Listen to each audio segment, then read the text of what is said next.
Hello, ladies and gentlemen. I'm Dr. Fred Meyer, and this is another talk in a series on Buddhist enlightenment. Previously, I have made it known that the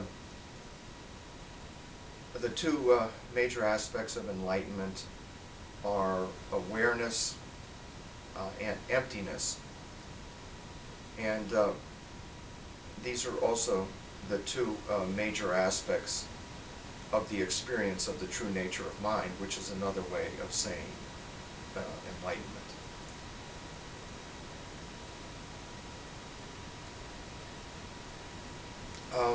Today I'm going to focus on the emptiness aspect of enlightenment, and I would like to begin doing that by making several general comments about emptiness.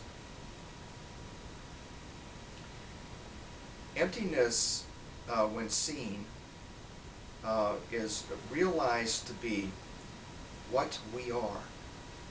It is our true nature. It is also that which pervades all of reality. So we can think of emptiness as the basis of everything that exists, including ourselves. So obviously, it's something that is worthwhile experiencing if we can do it. Another thing about emptiness is that it should not be mistaken for nothing. Emptiness is not at all like nothing, in terms of nothing being the absence of all things. Emptiness is actually quite rich and contains many, many things that I'm going to outline. So, let's be certain that we never confuse emptiness with nothing. So what are some of the qualities of emptiness? One is that it is inseparable from awareness. These are the two major qualities of enlightenment. Emptiness and awareness, they are inseparable. Another way to say this is that one of the qualities of emptiness is that it's aware. Emptiness is aware. That's one of its qualities. Another aspect of it is that it is limitless. Emptiness has no limit. I mean, it may seem sort of foolish to say, but how could you ever fence in or contain emptiness?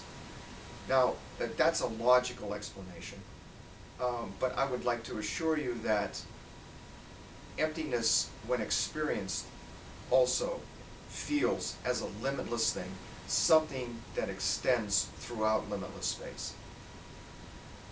In association with that limitless nature is a wonderful sense of freedom. When we become emptiness, our sense is limitless, and it's a really amazing sense of freedom. It has no counterpart in everyday experience for us. There's nothing that will give us that sense of freedom like emptiness. And associated with that freedom is a sense of joy as well. It's quite joyous to be that free. Another part of it is that emptiness is still. The nature of mind, when experienced, is still. And the reason why is that obviously it doesn't move. Mind does not move. I mean, there are thoughts and emotions, but where those thoughts and emotions are coming from is completely unmoving. And the reason why it's unmoving is because emptiness is everywhere. It has no place to go. It's already everywhere. So that's the sense that you have of emptiness, that it's very still. And it's incredibly restful. And the reason why it's restful is because it's what we are, and it's what the world really is. we don't have to try to be empty. I mean, obviously, these things are realized. We realize things in Buddhism, and so when we realize emptiness, we don't do it. We realize it. We realize that we are empty, and that the rest of the world is also, that's the basic characteristic of the world. So since it's not something that we do, it's incredibly restful. It's natural. It's what we are. It's what the world is. It's also, and these are traditional Buddhist terms, unborn and unceasing, which essentially means that it was never created, nothing ever created it, and it never ends. And this is not something that was handed down. I'm not telling you this is because it's been handed down for 2,500 years. I'm telling you because this is what it feels like. When one experiences the nature of emptiness, that experience is such that it feels like it has always been and it always will be. And so that's what is meant by the unborn, unceasing aspect of emptiness. Along with emptiness is a, which may sound sort of unusual, but it's actually quite a rich feeling. Emptiness is actually quite full of a richness and a warmth that sort of manifests as caring about others and so forth.